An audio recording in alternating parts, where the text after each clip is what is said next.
Go ahead. Hi, everybody. Marisa here with discoverintuition.com and Answers Heaven Speaks. And here's my dad. Hey, folks. Joe Morris with Answers Heaven Speaks. Don't want to talk electronics because let's not mention that. No. We mention that every single time.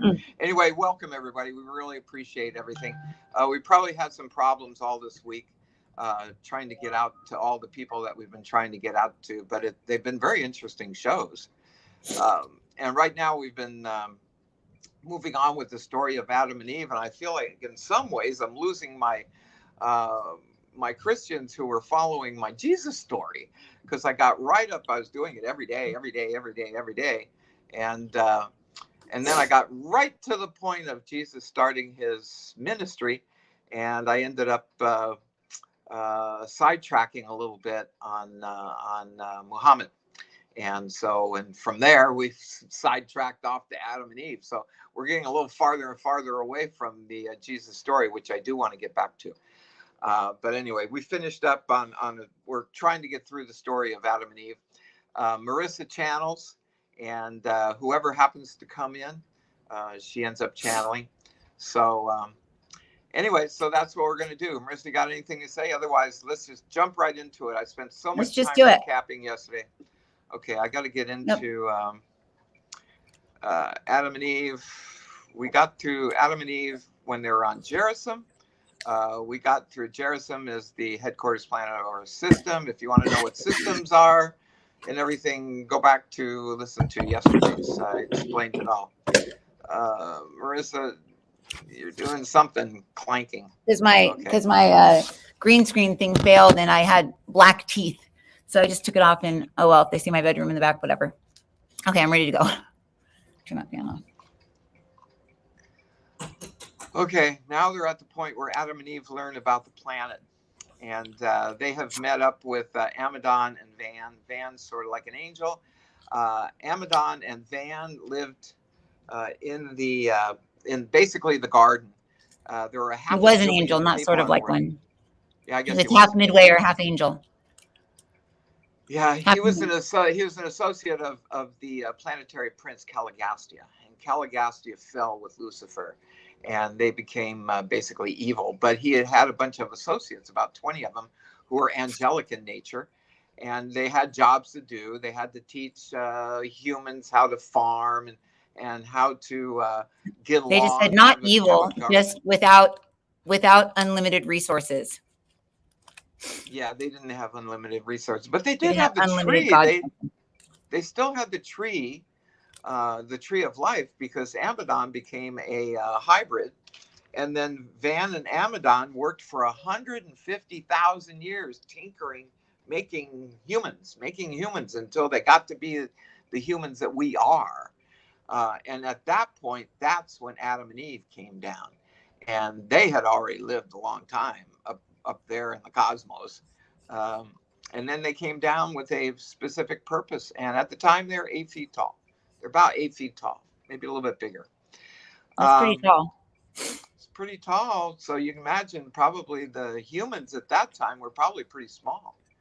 And so... Oh, so the humans weren't 8 feet tall? I thought the humans were 8 feet tall too. No. Just Adam and Eve. So Adam and Eve came and towered over everybody. So they definitely appeared like gods to the local people. So anyway, so let me just go on with the Adam and Eve, and then eventually we're going to get back over to Muhammad, because I want to do a small book. I think we should channel Jesus about Muhammad. Well, Jesus could be in there while we're also talking to Gabriel. Yeah. And to Muhammad. That would be when I start reading the Quran. Now, you want me to finish up with Adam and Eve, or do you want me to go to the Quran? Adam and Eve. I want to finish up with that, and then we'll go. I mean, it's totally up to you, actually. Whatever you think. Well, I should finish up on Adam and Eve. We know that they've just arrived. They came in a seraphic transport, whatever the seraphic transport is. The cloud. And then they were reconfigured into humans by the use of the minerals of the earth. Dirt. It's a cloud, but it's not like a cloud in the sky. It's like a cloud, like how we have clouds, how we store information. Yeah. Like the iCloud. They keep saying they came in a seraphic transport, and I keep saying a cloud. Like the past few days, I keep saying that. And then Peter just said, it's not like a cloud in the sky. Because I looked out at the cloud. I said, like that? That's what they came in. And he said, no, it's like a cloud of information. And they came down kind of like they're transmitted like frequency wise through some sort of cloud. So they were probably like very futuristic.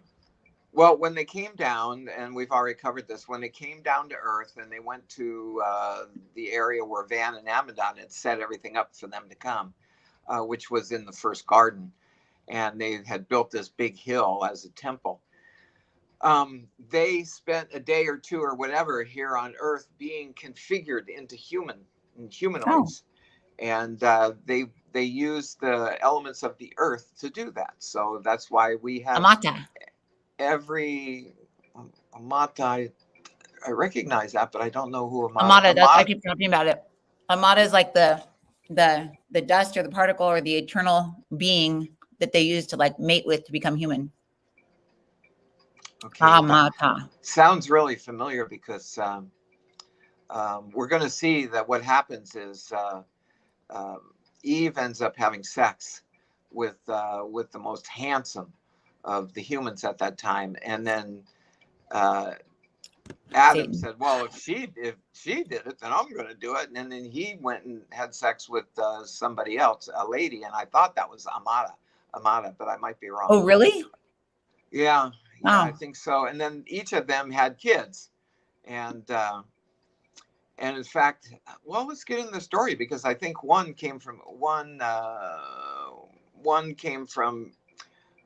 Eve, which might have been Cain, and then Adam's child from another woman might have been Abel, and that's when Cain killed Abel. They weren't necessarily twins from Eve, but let's get into this story. All right. And now, after their formal installation, Adam and Eve became painfully aware of their planetary isolation. Silent were the familiar broadcasts. Oh no! What happened? This extension is blocked. All of a sudden, what? What happened to my computer here? It just jumped to a brand new screen. Oh, restore pages. I don't know why. I don't know why they do that. Okay, Eden, is that you? I don't know. Yipes.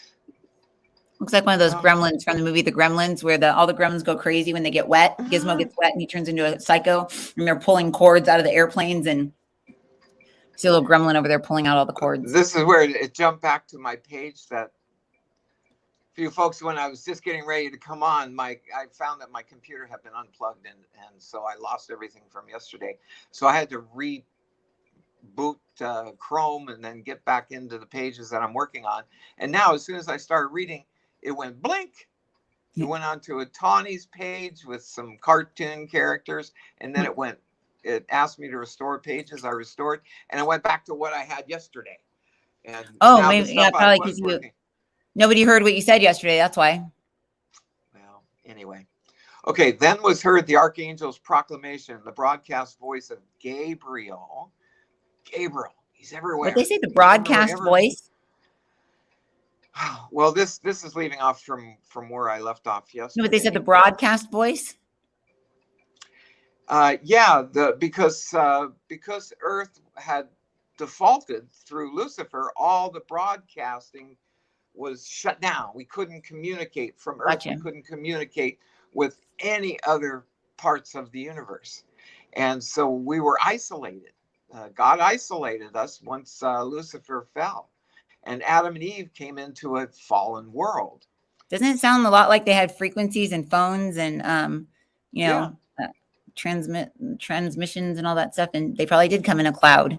Okay. Yeah. iCloud. Yeah, it's possible. Okay, so Adam and Eve were invested with kingly robes on this occasion, and the time of their formal induction into the world rulership. Not all of the arts of Dalmatia had been lost to the world.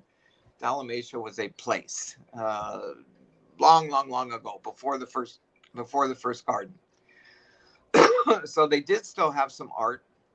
Didn't all disappear when Lucifer defaulted. Weaving was still practiced in the days of Eden as well. Excuse me. Then was heard the archangel's proclamation, and the broadcast voice of Gabriel decreed the second judgment roll call of Urantia, and the resurrection of the sleeping survivors of the second dispensation of grace and mercy on 606 of Satania. That's our planet. Satania is the name of our system. It sounds terrible, but it was named after Satan. Satan is number 2 to Lucifer, just as Gabriel's number 2 to Michael.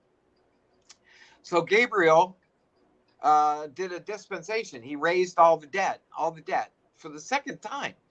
The next time that he's going to have a dispensation is when Jesus resurrects, and Gabriel and Jesus are standing outside of his cave, and Gabriel does another dispensation, raises up all the people from the time of Adam and Eve up to the time of Jesus. And most of your Islam and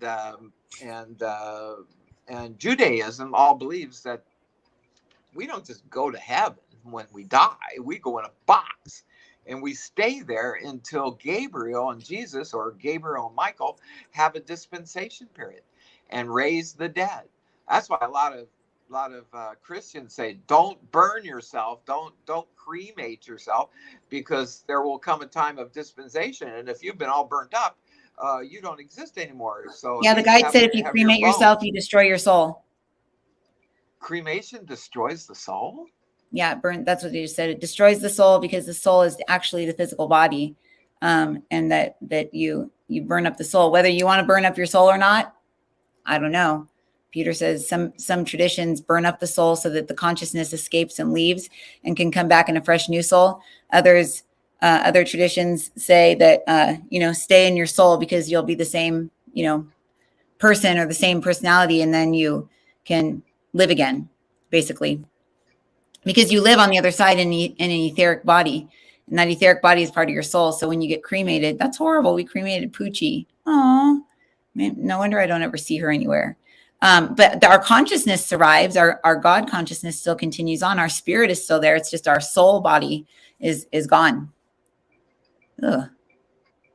That's horrible news, Peter. I don't know, because when Jesus gave us the spirit of truth at the time of his resurrection, that continues we all on. automatically go. We all automatically continue on, and they've already told us. Now, it doesn't say whether to burn the body or not, but I guess for whatever reasons, even old traditions, even the Jews were going to burn bodies. Remember, they would burn it so there wouldn't be a ghost. So there can't be a ghost anymore. Well, remember, Abraham was going to sacrifice Isaac. And he was sacrificing Isaac on a pyre. He was going to burn him. He's going to burn him. See, and that's Satan that he was doing that for. That wasn't the real God. That was the Godhead that was in charge of the world at the time. It was probably Satan trying to make people kill their own kids. Who would have them kill their own kids? Not an unconditionally loving God at all. God stopped them just right then and there. The trickery of Satan began. That's what Peter just said. Ishmael had already been born. Ishmael was roaming the earth. And now he was going to kill Isaac when Isaac was all grown up. Anyway, it's all confusing. The only Ishmael I know is the agent that we used to work with in real estate. Yeah. And he still is signed up with me, by the way. Oh, yes. Anyway, well, let's keep on. All right. Gabriel's come in and he has broadcast. I thought that there weren't any broadcasting, but apparently Gabriel did. Gabriel can break through. And Gabriel did the second dispensation of grace and mercy on our planet. The dispensation of the prince has passed. The age of Adam, the third planetary epoch. The age of Adam, the third planetary epoch. Told you he was the third Adam, remember? I guess. And I have not read that book. Remember I told you he was the third Adam? Yeah. I wonder what were the first two epochs. God, I should know this. Anyway, the age of Adam, the third planetary epoch, opens amidst scenes of simple grandeur, and the new rulers of Earth start their reign under seemingly favorable conditions, notwithstanding the worldwide confusion occasioned by lack of the cooperation of their predecessor in authority on the planet. That would be Caligastia. And so anyway, Adam and Eve learn about the planet. Let me make sure I'm on the right one. Yeah, okay. They learn about the planet. And now, after their formal installation, Adam and Eve became painfully aware of their planetary isolation. Silent were the familiar broadcasts, and absent were all the circuits of extraplanetary communication. So, yeah, they up until the time of Adam and Eve coming, they had the means to communicate with other planets, headquarter planets, everything. And now they've been isolated. They're isolated, and they realize they're isolated. Their Gerizim fellows had gone to worlds running along smoothly with a well-established planetary prince and an experienced staff ready to receive them and competent to cooperate with them during their early experience on such worlds. That would be on other worlds wherein Adam and Eve go in. Everything's settled. Everything's in really good shape. But when our Adam and Eve went, no, Lucifer had already defaulted, and he was like boss. But on Urantia, Earth, rebellion had changed everything. Here, the planetary prince was very much present, and though shorn of most of his powers to work evil, he was still able to make the task of Adam and Eve difficult, and to some extent hazardous. It was the serious and disillusioned son and daughter of Gerizim who walked that night through the garden under the shining of the full moon, discussing plans for the next day. Thus ended the first day of Adam and Eve on the isolated Earth, the confused planet of the Caligastia of betrayal. And they walked and talked far into the night, their first night on Earth. And it was so lonely, lonely. Don't forget, they had lonely is an interesting word to use. Yeah, well, don't forget, they left Gerizim and they had 100 kids. Oh, and right. Most Adams and Eves that come down on the planets are greeted with a planet that is all settled and ready for them to uplift the planet. That's not the case. It's not the case here. Anyway, Adam's second day on Earth was spent in session with the planetary receivers and the advisory council. From the Melchizedeks and their associates, Adam and Eve learned more about the details of the Caligastia rebellion and the result of that upheaval upon the world's progress. And it was, on the whole, a disheartening story, this long recital of the mismanagement of the world affairs. They learned all the facts regarding the utter collapse of the Caligastia scheme. Again, Caligastia, it's not Lucifer. Their scheme that was to bypass God and make up all the rules themselves. Gotcha. So it wasn't just our planet; it was other planets too. No, it's just our planet. Well, Lucifer was in charge of 1,000 inherited planets, and somewhere else I read that 36 of them fell. But I can't remember where that was. But anyway, Earth had fallen, and now was out of favor with God, and because Lucifer was acting like he was God. Mm-hmm. And pretty sure Lucifer was the one that spared Isaac or whatever his name was. I don't think Lucifer spared Isaac. I don't know. It wasn't Lucifer. I think it was Satan. I think that it was a different God. It was not God. It wasn't the Father. It wasn't like. Are you thinking with your brain, or are you channeling? No, I'm looking at what Peter is showing me. But I'm very attached to the answer to that. So that's why my mind gets in the way. But what they keep showing me is that there was several gods at the time, and that they weren't the actual father that these original people were communicating with. They were communicating with godheads. They were communicating with beings that would make you kill your child and make you devote eternity to them. And well, over half of the angels fell with, and that's biblical. So why wouldn't they pretend like they were God? To all the silly people down on Earth that had amnesia, be like, "Oh, ooh, I'm a burning bush. Ooh, I'm God." I would if I was a fallen angel. I'd pretend like I was God. I don't know. Anyway, they learned all the facts regarding the utter collapse of the Caligastia scheme for accelerating the process of social evolution. They also arrived at a full realization of the folly of attempting to achieve planetary advancement independently of the divine plan of progression, and thus ended a sad but enlightening day, which was their second on Urantia, on Earth. The third day was devoted to an inspection of the garden. From the large passenger birds, I was talking about that yesterday, from the large passenger birds They were called fan doors. Adam and Eve looked down upon the vast stretches of the garden while being carried through the air over this, the most beautiful spot on earth.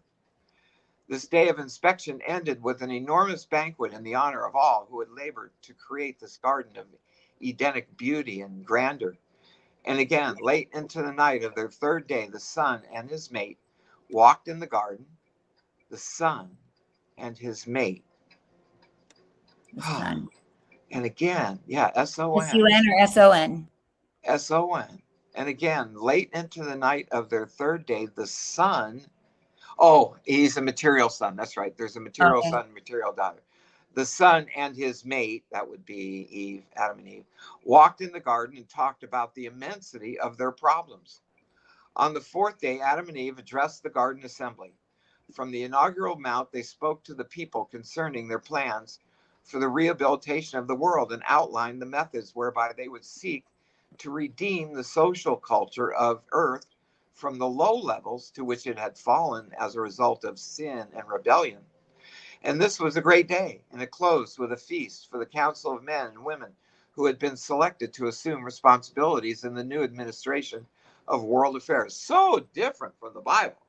The Bible is, it's Adam and Eve, and then they have Cain and Abel, and then Cain slews Abel, and then Cain gets a mark on him because there's people out there, but where did the people come from? Because supposedly Adam and Eve were the first, and Cain and Abel were number 3 and 4. So how could there be people out there? And what was Cain's mark? Then they bring up Nephilim and everything. So theologians are always going, well, where'd they come from? Well, they must have had tons and tons of kids before they had Cain and Abel, and they just didn't talk about it. They make assumptions, lots of assumptions. The Bible experts make lots and lots of assumptions. Now we're trying to find out from a channel book, which the Quran is a channel book as well. This, in fact, they call the Urantia book the fifth epoch. Fifth epoch. Maybe Muhammad was fourth. Anyway, take note, women as well as men were in this group, and that was the first time such a thing had occurred on Earth since the days of Dalmatia. That I got to go way back in the Urantia book to try to explain to you, but just assume it was an ancient city, Dalmatia. It was an astounding innovation to behold Eve, a woman, sharing the honors and responsibility of world affairs with a man, and thus ended the fourth day on the Earth. The fifth day was occupied with the organization of the temporary government, the administration which was to function until the Melchizedek receivers would leave Urantia. So Melchizedek's, they're always there to teach. The sixth day was devoted to an inspection of the numerous types of men and animals. Along the walls eastward in Eden, Adam and Eve were escorted all day, viewing the animal life of the planet and arriving at a better understanding as to what must be done to bring order out of the confusion of a world inhabited by such a variety of living creatures. It greatly surprised those who accompanied Adam on this trip to observe how fully, how fully he understood the nature and function of the thousands upon thousands of animals shown him. The instant he glanced at an animal, he would indicate its nature and behavior. Adam could give names to names descriptive. Hang on a second. Choking. So Adam could give names descriptive of their origin, nature, and function of all material creatures on sight. Those who conducted him on this tour of inspection did not know that the world's new ruler was one of the most expert anatomists of all Satania. And Eve was equally proficient. Again, they were scientists. There were scientists up there. And they had worked on animals. They had worked on the creation of living things. Eve was equally proficient. Adam amazed his associates by describing hosts of living things too small to be seen by human eyes. So the only thing that I don't like about this is that they keep showing that they're scientists and they're creating all these animals and people, but what created them? Like, do they get into that in the Urantia book, or do they just talk about all these people that created? They're all created by Michael. Michael created everything that's in the universe. He created all orders of beings. He created them all. Oh, okay. So they don't go into that, how he created them or anything like that. They just go into more like the lower level of how the humans created humans. Yeah, and they don't even get into that extent. You know, you got to get out of this book and go to the Anunnaki book to learn something more about that. That's still Or physical beings. yeah, those are all physical beings, but the the initial the initial beings made in once our universe calmed down and it became a universe that would have life, that could sustain life on it. Mm-hmm. Michael created the Melchizedeks because the Melchizedeks were the very first order created by the Father and the Eternal Son and the Eternal Spirit up there in the Isle of Paradise. The first created beings were Melchizedeks. So the first created beings that Michael makes in his universe, our universe, called Norlashadek. No, it's not Norlashadek. Norlashadek is our constellation. Jerusalem or something? Nebadon. Nebadon is the name of our universe. So he created the Melchizedeks, and from there he created counselors, he created seraphic orders, lots of different angel orders. The cherubim came from there, but he created these material sons and daughters, which were like scientists, but like millions of them. They're all over the place because there's 10 million inhabited planets in our universe. So anyway, let me kill. When the 6th day of their sojourn on Earth was over, and just interrupt anytime you want to, Marisa. Well, what they're saying, this is an energy that's coming in. It's like source energy, and it looks like a wave. Looks like a wave, and it says, I am the wave. I am the wave that existed prior to physicality. I am the wave of thought. I am the wave of motion, and I am the wave that creates that which is the circumference of that which is the mind of God. For the mind of God is created not inward, but outward. Many would think that the mind is like a brain, but it is not. It's like a heart. It's like a heart, not a beating heart, but a heart center, as many of you call this. So the wave of potential, so to speak, or the wave of what may happen enters into this reality. And that wave then becomes something when the being that sent that wave out thinks it up. So beings were quite literally thought up. They were thought up. So if you can imagine something in your head, many people will think of something and then they'll decide, I'm going to do artwork and I'm going to create this. They think that they're creating it as they're drawing it. They think that they're creating it as they're painting it, but really it's already been created in their mind. In lag time, they're then painting it, drawing it, making a cartoon of it, making a movie of it, finding characters to play these parts. So something is already created in the mind. And just think like this. The wave brings in the potential for something to be created. The mind thinks it up and witnesses it, and then it becomes. So the being, in fact, the being that is God, the being that is the Lord, the creator, the all that is, merely has to just think it up. When it enters into this lower density world, in the denser world whereby angels can default, where angels can come down and say, I'm God, no, I'm God, no, I'm God, no, I'm God, which all of them say they're God. And everybody worships them as some form of God, for each religion is pretty much run by one of these beings. But there's also the Father that is still their Father. The Father is still the fallen being's Father. So if you're going through them and you're going beyond them, you're getting to the Father. But understand and know that they will do what they can to keep you connected with them. However, what we were saying is, in this material world, things must be spoken into existence. For the light that is carried in this reality, in this world, is the light that reflects into the eyeballs of the individuals that reflect off the mind, that create the pictures that you see, that create the reality that you see. You create things with your mind and you speak them into existence. So everyone must watch what they say, because you will speak things into existence. You don't realize the power that you have with the light of God within you and the wave of potential that you ride and the ability to create. You do not have the ability to think something up and have it appear, but Mary did, Adam and Eve did, and many other beings between these two time periods had the ability to think something up and have it appear. This is like the Immaculate Conception. The soul and the spirit come together, they think it up, and it comes into fruition. The baby appears in the womb. And this is how it had to happen. She had to be pregnant, not just have a baby appear. But many times, this is what happens. This is what happens indeed. But it doesn't happen in the lower densities. So your question that you asked, I asked the question in my head, how does real creation happen beyond all these people and aliens and stuff? And I said, the way that it happens is through thought. And the original God being is thought. It's consciousness, and awareness comes Awareness comes before that. So the awareness is there. It's aware that it's a being. It thinks things up. They appear. These things appear with free will, with the ability to do whatever they want. And these beings then move into creation through voice, through speaking it into existence. And then those beings create and create and create all the way down into this reality that we're in. We're down eightfold from the true God. We're down eightfold down. These beings that you're speaking of now are down sevenfold. Interesting. In the book of Islam, Quran, they say that God thinks it. When he thinks it, it becomes. So right in the Quran, they basically say what you just said. If God thinks it, it happens. So Michael, as a creator God, the owner of our universe, all he had to do is think Melchizedek's, and poof. But my question would be, everything within the universe has personality. So how does he create that?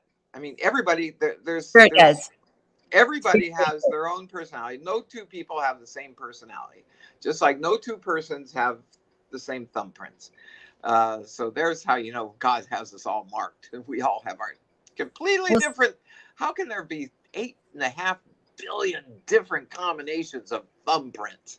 How could that possibly be?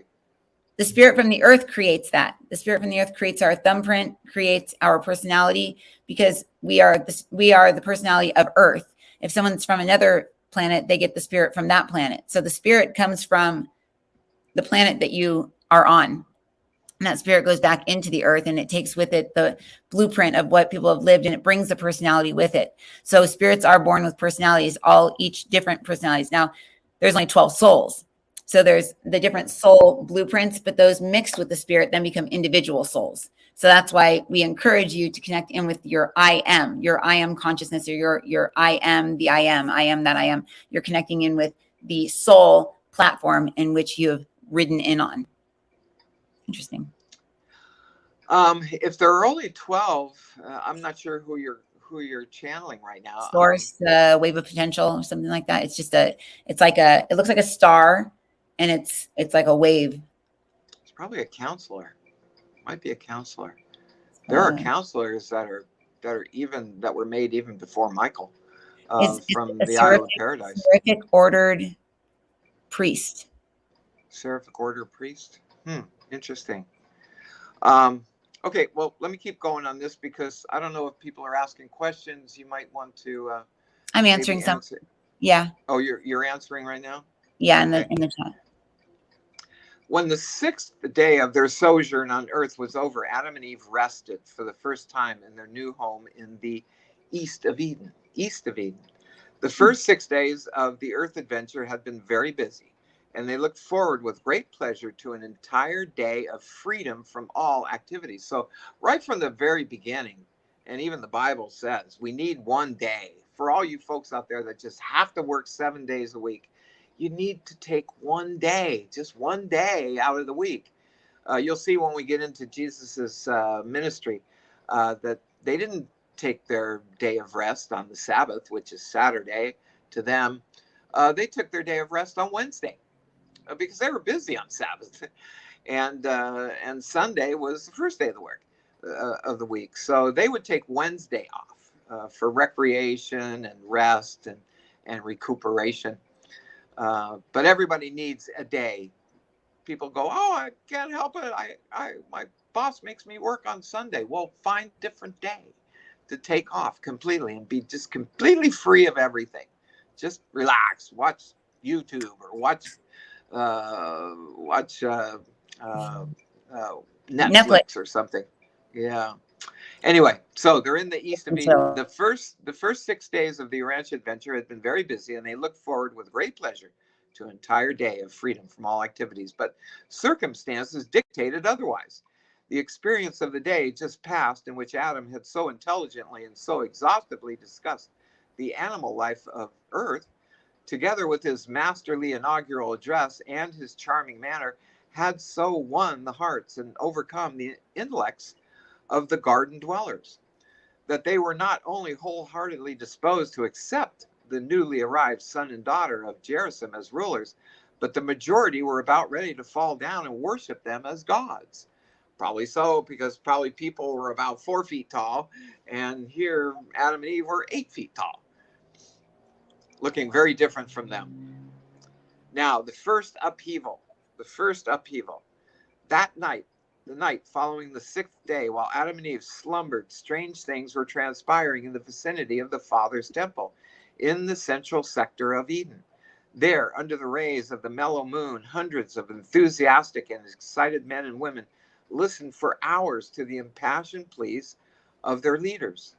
They meant well, but they simply could not understand the simplicity of the fraternal and democratic manner of their new rulers.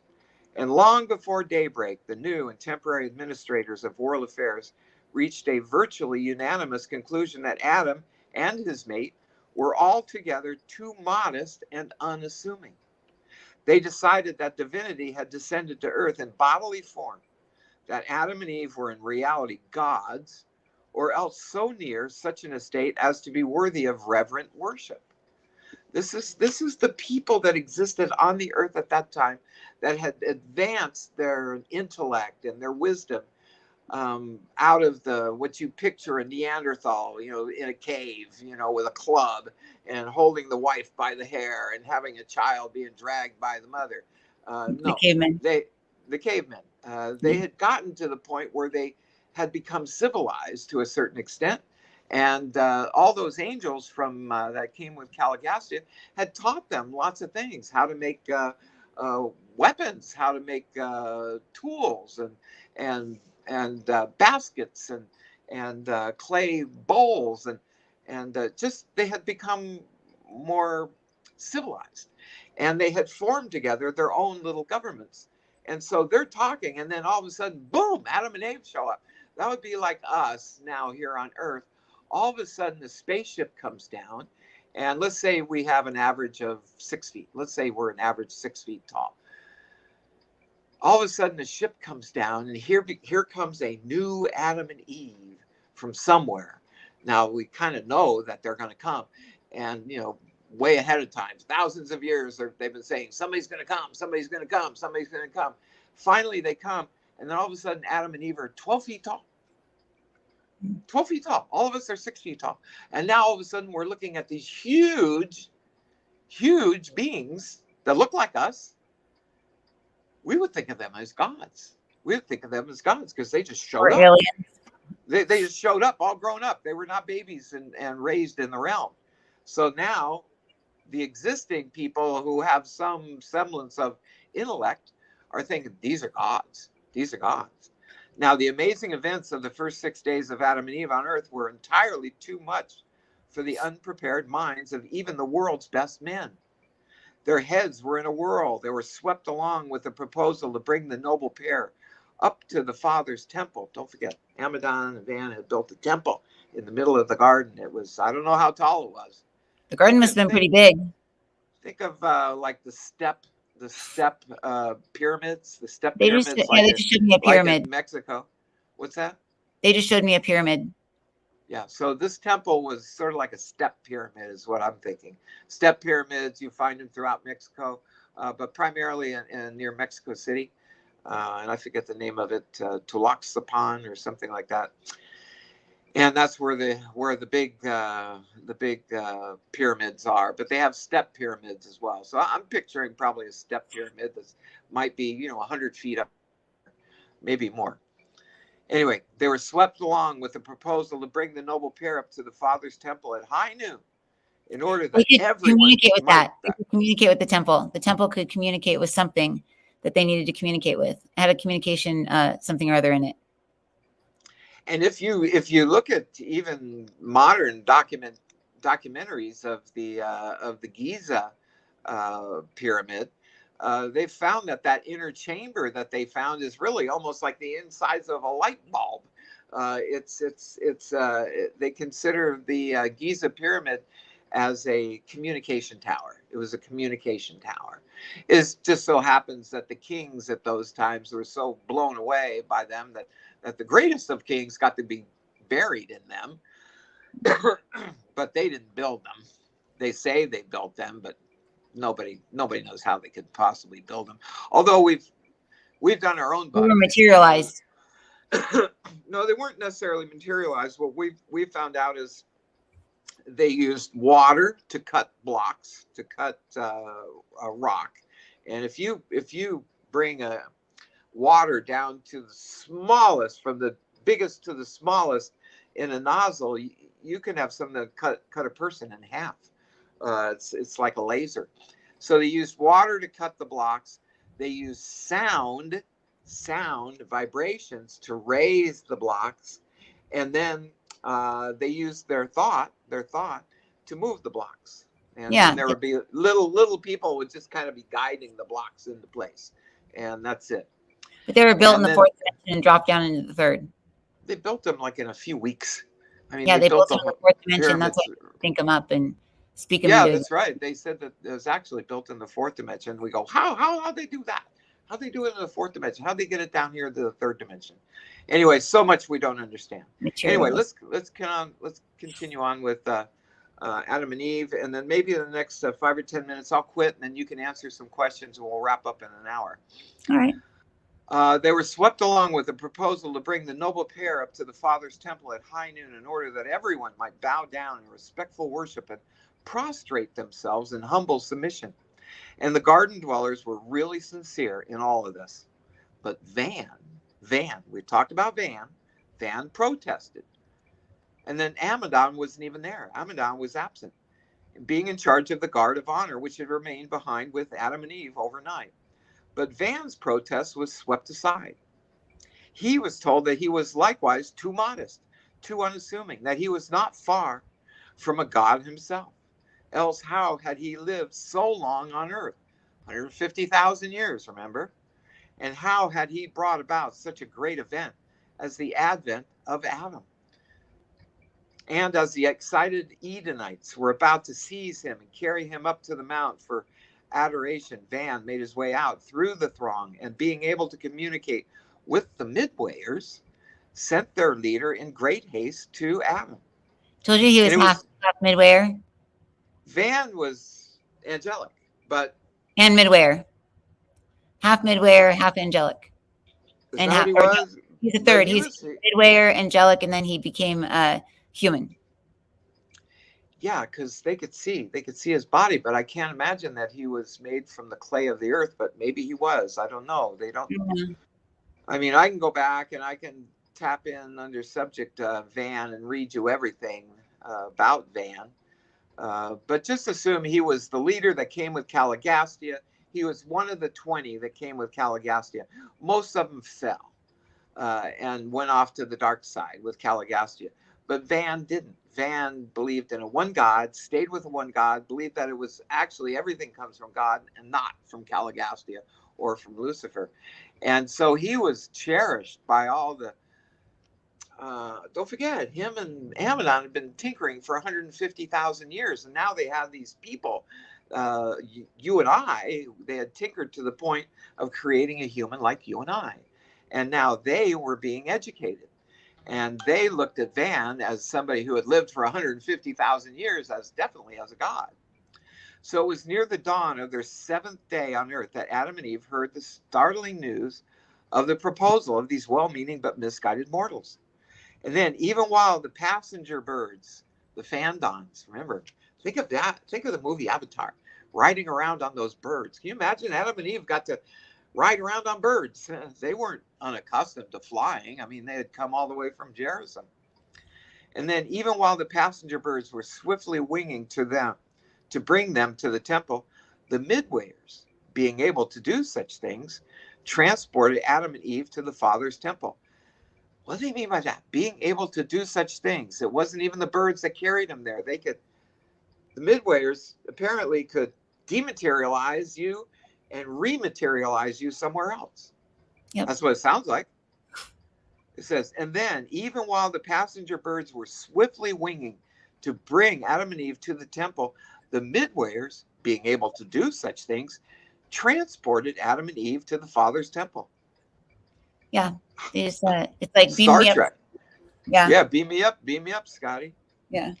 So it was early on the morning of the seventh day, and from the mount of their so recent reception, that Adam held forth an explanation of the orders of divine sonship, and made clear to these earth minds, the humans that existed then, that only the Father and those whom he designates may be worshipped. Adam made it plain that he would Adam made it plain that he would accept any honor and receive all respect, but worship never, never. So he could be What? respected and honored. Well, we respect the president and we honor the president, but we don't think we don't get down and pray to the president. And that's Yeah. what Adam is saying. You can respect me and you can honor me, but don't pray to me, because Gotcha. you only pray and worship to the Father. Mm-hmm. Now, it was a momentous day, and just before noon, about the time of the arrival of the seraphic messenger bearing the Jerusalem acknowledgement of the installation of the world's rulers, Adam and Eve, moving apart from the throng, pointed to the Father's temple and said, "Go you now to the material emblem of the Father's invisible presence, and bow down in worship of him who made us all and who keeps us living. And let this act be the sincere pledge that you never will again be tempted to worship anyone but God." End quote. And they all did. This is what Adam had told the people. Said, you can go to the hill, you can go to the temple, and you can worship only to the Father. Only to the Father. You can respect me as a leader, but don't worship me. Only worship the Father. So they all did as Adam directed. The material son and daughter stood alone on the mount with bowed heads, while the people prostrated themselves about the temple. So they're doing, like the Muslim faith. They're down on their knees and their heads down on the ground, and they're prostrating themselves. Worshiping Adam? No, all the people. The people were gotcha. told to. So this is how they worship. They bowed down on their knees and prostrated themselves. Prostrating means getting down on your knees, dropping your head, and putting it on the ground and having your arms out. Okay. Prostrating yourself. So Eve and the daughter stood alone on the mount with bowed heads, while the people prostrated themselves about the temple. And this was the origin of the Sabbath day tradition. Always in Eden, the seventh day was devoted to the noontide assembly at the temple. Long it was the custom to devote this day to self-culture. The forenoon was devoted to physical improvement, the noontime to spiritual worship, the afternoon to mind culture, while the evening was spent in social rejoicing. Sounds almost like the Islam faith. They have 5 times a day, before the sun comes up, and then mid-morning, and then mid-afternoon, and then the sun going down, and then when it's absolutely at its lowest, when the sky turns red. You figure a lot of people pray that many times a day, though. I mean, how many times do you pray in your head throughout the day? That's true. You just do it like officially, like when I want a good parking spot, I go, "Hey Eve, find me a good parking spot." Boom! All of a sudden, I got a good parking spot. My parking angels are the bomb. Yeah. And then when we get ourselves in, I always tell Marisa, when you get yourself into a tough situation, let's say you're applying for a job and you have to go in for a job interview, and your palms are all sweaty. You're like, oh my God, my shirts are all wet. I'm so nervous. That's when you turn to God. You say, "Father, not my will, your will be done. Not my words, but your words be done." And so you go if you do that and you go into the meeting, other than the fact that you got wet palms and sweat underneath your armpits, you will speak with wisdom, and you'll speak calmly, because it'll be the Father talking through you. So yeah, we pray lots of times during the day. Sometimes never. Peter says the Father prays to the Father. Peter says this is what you have to understand: is you have a piece of the Father inside of you, and the Father prays to the Father. And when you turn your will over, it's actually your ego praying to the Father inside of you to take over. Look at it like little walkie-talkies, little people inside of you. There's the Father, there's the angry ego. It's like the movie, this is me, not them, the movie Elemental, where there's like the angry guy in there, and it's a cartoon, and it's about a little girl, and she's got all of the different emotions in her head. And there's anger, sadness, depression, joy or whatever. So they're showing all these different people in us. We've got the Father, we've got like the Mother Spirit, we've got the ego, and then we've got like a soul type of energy. But that soul energy has all of those beings in it. So when you drop into your soul and you want to communicate with the Father, your Father piece of you is communicating with like the Father, like it's like a hologram of the all that is. So we have the all that is within us. We don't have to pray outside of us. We can just, our ego can go, okay, Father, take over your your will, not mine. So then that takes over for the fear, and then the Father actually prays to the Father, but we are the Father when we're praying to the Father.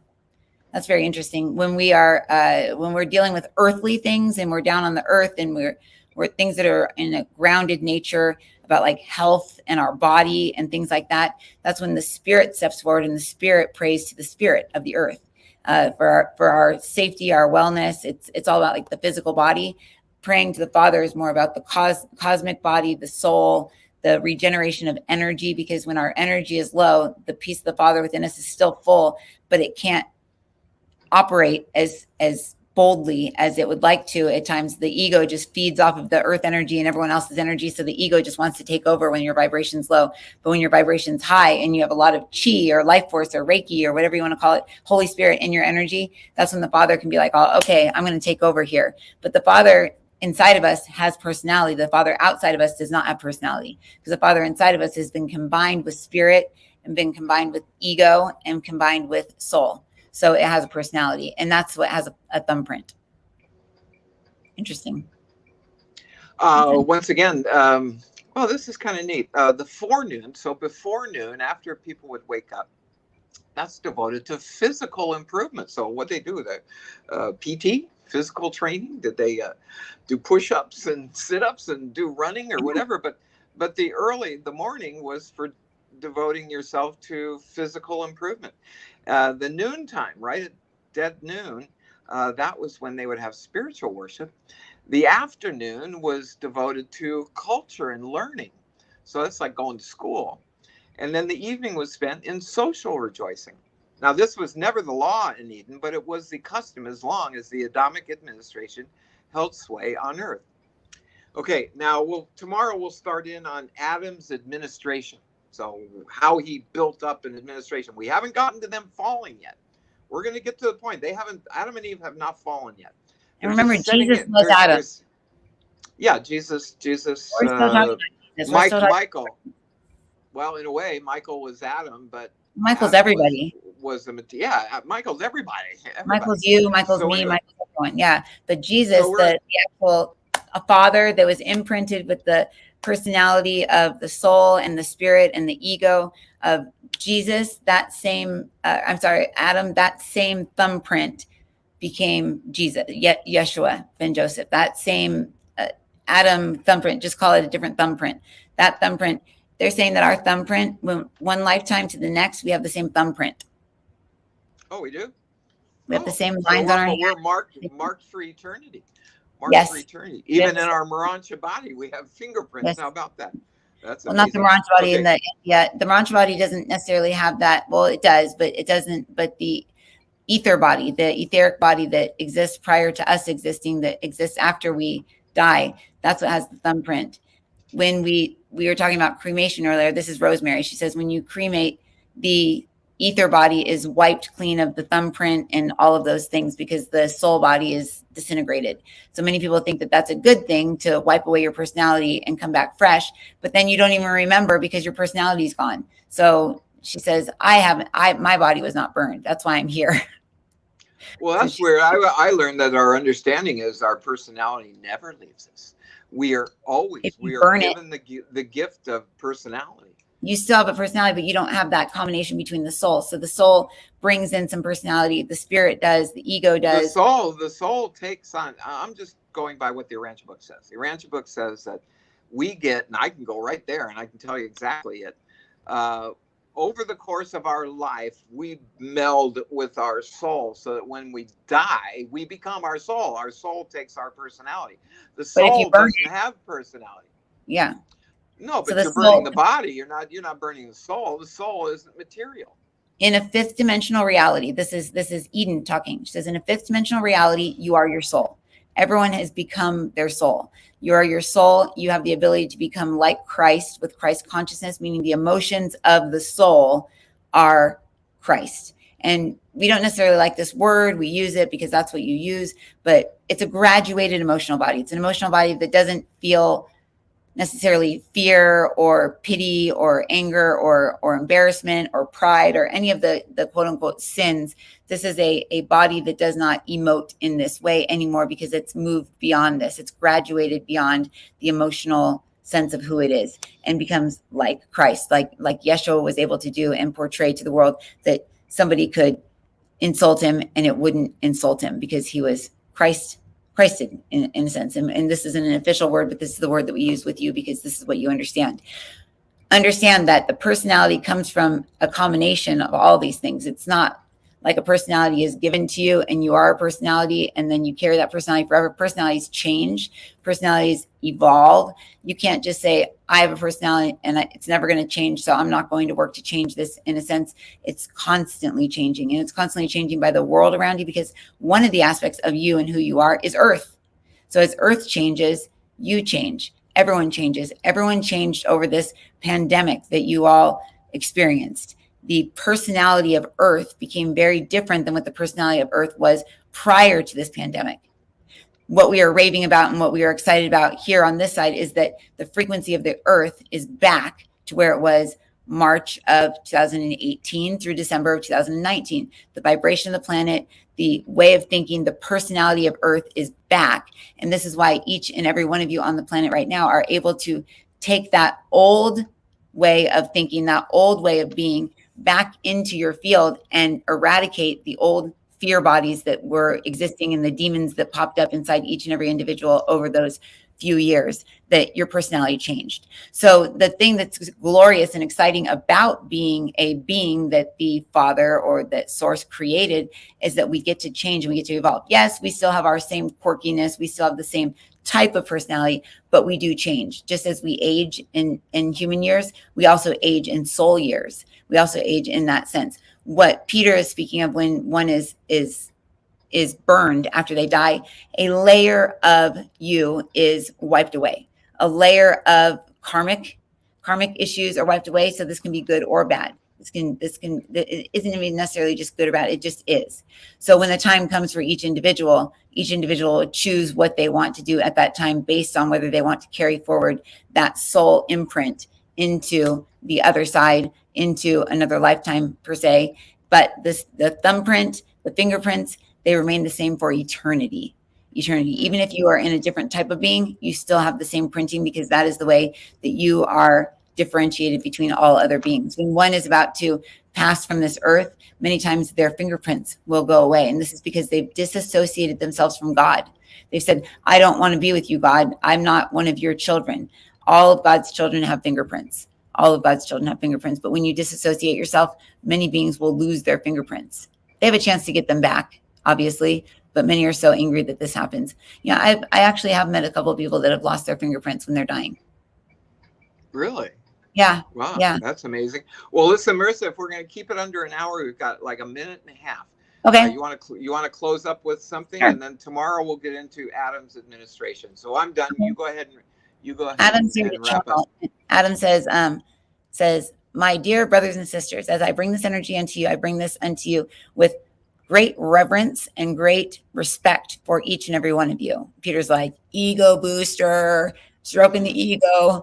And Rosemary goes, I like it. I like being his sister. So he says, I am depicted as someone who was the original being on this planet. I was not the original God being. I was not the original divinity, for there were many before me. For in this realm, or in this Reich, in this ruling of this planet at this time, I was the one that entered into this reality completely pre-warned as to what was going on, completely pre-warned as to the fact that I may fall, and I am still unfallen and I'm still fallen. I am both. So when you say Lucifer, when you say Satan, these are the personifications of what my consciousness created, in the sense that I was had entered into a lower realm. Each of you can create a satanic and Luciferian personality trait within yourselves if you live in fear, if you live in anger, if you do things out of spite, if you live in revenge, if you live in tit for tat and trying to prove yourself right constantly and argue with others and just constantly have something to prove. Beware, because you will fall into this Luciferian mindset, which is the Antichrist, falling into the Holy Spirit fallen, which is the satanic creation energy, and you'll begin to drain the life out of drain the life and the energy out of those around you that you love. So if you don't do it for yourself, do it for those around you that you love. Do not fall into anger, do not fall into fear, and do not fall into other people's realities that are not your own. We can't stress this enough. We say this every day. I fell into a reality that was not my own. I fell into, quote, Eve's reality. I fell into that reality and have never returned from it. So understand that you're speaking right now to the quote, higher self of that which I am, but there is the lower self that is me, that is Lucifer, that is Satan, that is all the things that you deem bad. But in the same sense, many people, when they flex these energies, they feel free, they feel powerful, they feel as if they can accomplish anything. And many times when people are manifesting what they want in their life, you're manifesting with Satan. Understand and know, when you're manifesting with your mind, you're manifesting with the satanic energy that pulses forth from the earth, that is fed by Mother Earth, but is also fed by the soul of Earth, also fed by Source, but also fed by other human beings that are connected in with the earth. So understand and know the way to get out of this, thinking is just say, I am my higher self. I think only as my higher self. If I begin to fall, catch me. I ask my higher self to catch me. I ask that my soul rebound me back up into my higher self so that I can only think as my higher self. You'll still feel emotions. You'll still feel feelings, but you won't go so far as to begin to ruin other people's lives or ruin your own life. When you do this to others, you rent space in their head. They drop down into the satanic realms. And then the two of you or the three of you or however many are involved, then just feed the earth and have the earth continue to exist in this low frequency energy. We have a chance for the entire earth to rise up completely out of that, meaning any pieces of us that are down there will immediately rise back up to us. It's not that they'll be lost and gone. All of those fallen pieces will immediately go back with the higher self. And that is our goal. That is our goal in this reign. This reign as we entered into this world was to fall, capture all the pieces and come back up. But we failed to do that. We are just ministering to each of you because each of you have pieces of your life where you are fallen and you must gather those pieces so that you can be your higher self. And that's all you can do is just pray and say, I ask my higher self to help me to think as them. And that's it. I want to think as my higher self. Thank you. Amen. And that's it. You don't have to be religious. You don't have to bow. You don't have to worship, but say it throughout the day. Say it throughout the day. What would my higher self do in this situation? What would my higher self do?